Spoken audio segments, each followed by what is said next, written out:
કેમ છો વિદ્યાર્થી મિત્રો? ધોરણ 6 માં આજે આપણે સ્વાધ્યાય 3.2ની શરૂઆત કરી રહ્યા છીએ. આજે આપણે શીખીશું સ્વાધ્યાય 3.2 અને પ્રશ્ન 1.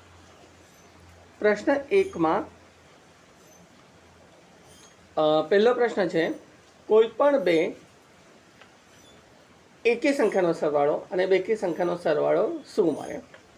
તો સૌથી પહેલાં આપણે જોઈશું એનો જવાબ. બરાબર, તો આપણે એકી સંખ્યાનો સરવાળો કરીએ તો 7 + 3 તો શું મળે? આપણને 10 મળે. બરાબર છે. તો એકમના સ્થાનમાં શું છે? 0. એટલે 2 4 6 8 કે 0 હોય તો આપણને ખબર છે કે એ સંખ્યા શું કહેવાય? બેકી સંખ્યા કહેવાય. એ જ રીતે તમે બીજી પણ કોઈ સંખ્યા કરી શકો છો. તો બીજી સંખ્યા કરવા માટે આપણને શું કરવું પડશે કે 5 + 3 કરીએ છીએ તો શું થાય? 8 થાય. બરાબર ને?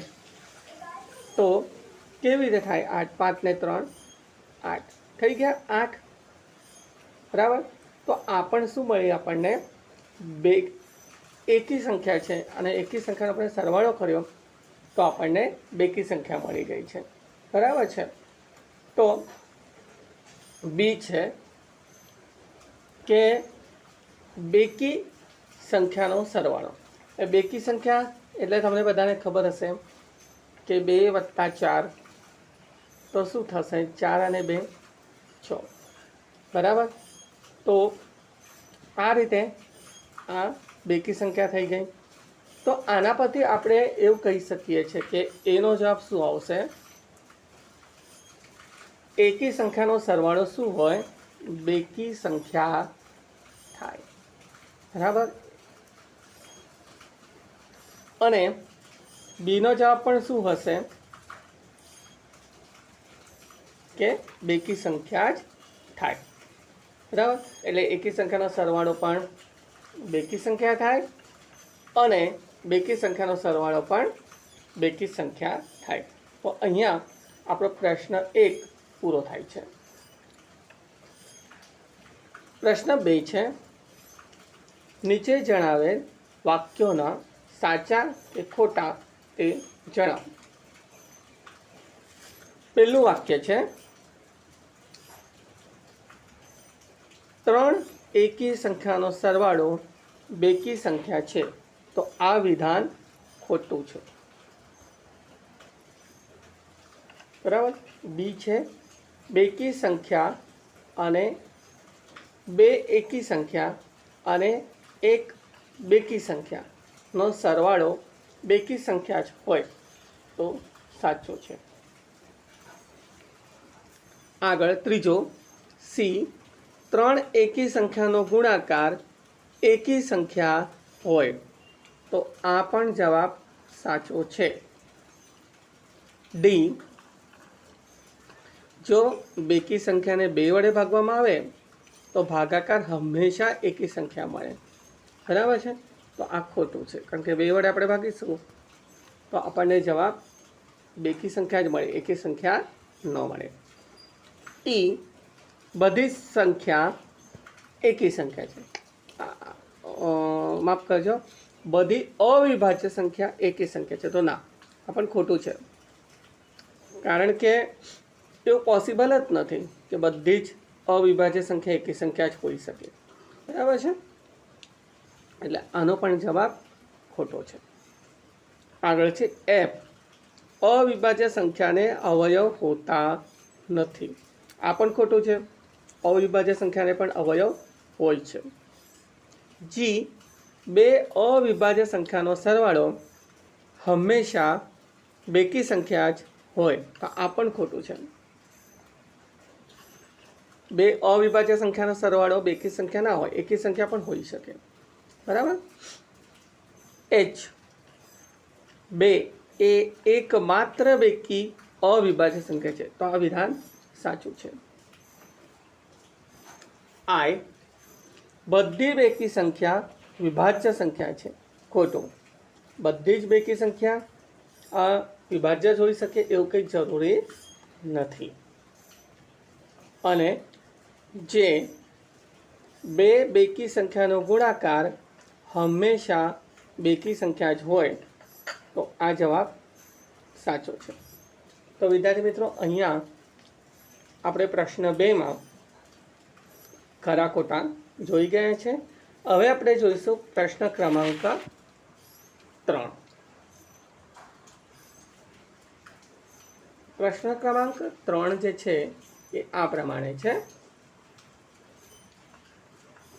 13 અને 31 એ અવિભાજ્ય સંખ્યા છે, બરાબર. તો આ બંને સંખ્યાના અંકો 1 અને 3 સમાન છે. તો શું સંખ્યા સુધી આવી અવિભાજ્ય સંખ્યાની જોડી બનાવો? પ્રશ્ન 3, 13 અને 31 એ અવિભાજ્ય સંખ્યા છે. તો આ બંને સંખ્યાના અંકો 1 અને 3 સમાન છે. તો તમારે સો સંખ્યા સુધી આવતી આવી અવિભાજ્ય સંખ્યાની જોડી શોધવાની છે કે જેમાં 1 અને 3 તો 3 અને 1 થાય, બરાબર. તો આવી સંખ્યા આપણે શોધીએ તો એમાં છે 17 અને 71. જો 1 પહેલાં હતા દશકમાં હતા તો એકમમાં ગયા, અને 7 એકમમાં હતા તો દશકમાં ગયા, બરાબર છે. તો આગળ આપણે સંખ્યા જોઈશું. તો એ સંખ્યા છે 37 અને 73. જોઈ શકો છો તમે દશકની સંખ્યા અને એકમની સંખ્યા, બરાબર છે.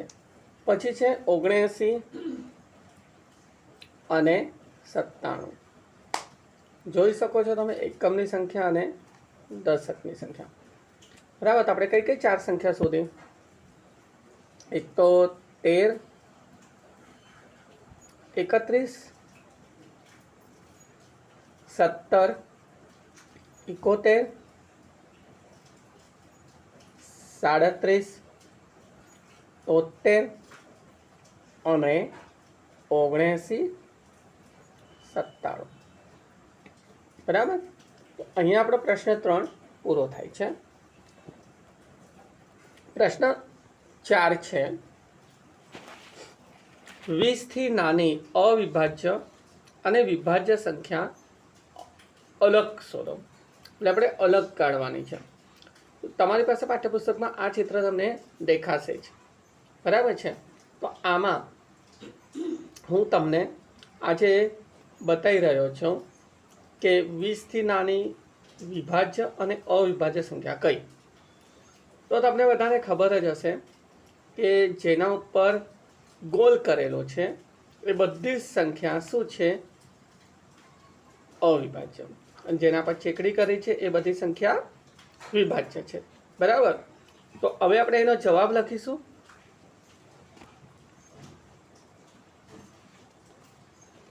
તો 20 થી નાની અવિભાજ્ય સંખ્યા આપણે જોઈશું પહેલાં, બરાબર. 20 થી નાની અવિભાજ્ય સંખ્યા. તો અવિભાજ્ય સંખ્યા છે 2, 3, 5, 7, 11, 13, 17 અને 19. તો આ બધી જે સંખ્યાઓ થઈ આ બધી સંખ્યાઓ અવિભાજ્ય થઈ. હવે આપણે શોધવાનું છે વિભાજ્ય સંખ્યા, બરાબર. કઈ સંખ્યા? વિભાજ્ય સંખ્યા. આના સિવાયની જે પણ બધી સંખ્યાઓ હોય એ બધી સંખ્યાઓ કઈ થશે? વિભાજ્ય સંખ્યા, બરાબર. એટલે કે 1. જો 2 અને 3 અવિભાજ્ય હોય તો 4, 5 અવિભાજ્ય છે તો 6, 7 અવિભાજ્ય છે તો 8, 9, 11 અવિભાજ્ય છે એટલે 12, 13 અવિભાજ્ય છે, પછી 14, 15, 16 આ કઈ થઈ ગઈ? વિભાજ્ય. 17 અવિભાજ્ય છે એટલે 18. 20 સુધીની જ કીધી છે એટલે આ એનો જવાબ આવશે. તો અહીંયા આપણો આ જે ચોથો પ્રશ્ન છે એ પૂરો થઈ જાય છે. હવે આપણે જોઈશું પાંચમો પ્રશ્ન.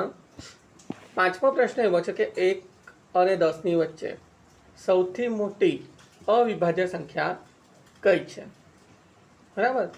તો 1 અને 10ની વચ્ચે, તો તમે જોઈ શકો છો કે આ 1 થી 10ની વચ્ચે, બરાબર, સૌથી મોટી અવિભાજ્ય સંખ્યા તો જો 2, 3, 5 અને 7, આમાં સૌથી મોટી વિભાજ કઈ સંખ્યા છે? તો 7 છે. તો આ 7 જે છે એ સૌથી મોટી અવિભાજ્ય સંખ્યા કહેવાય. અહીંયા આપણો પાંચમો પ્રશ્ન પૂરો થયો. હવે આપણે જઈશું છઠ્ઠા પ્રશ્ન પર.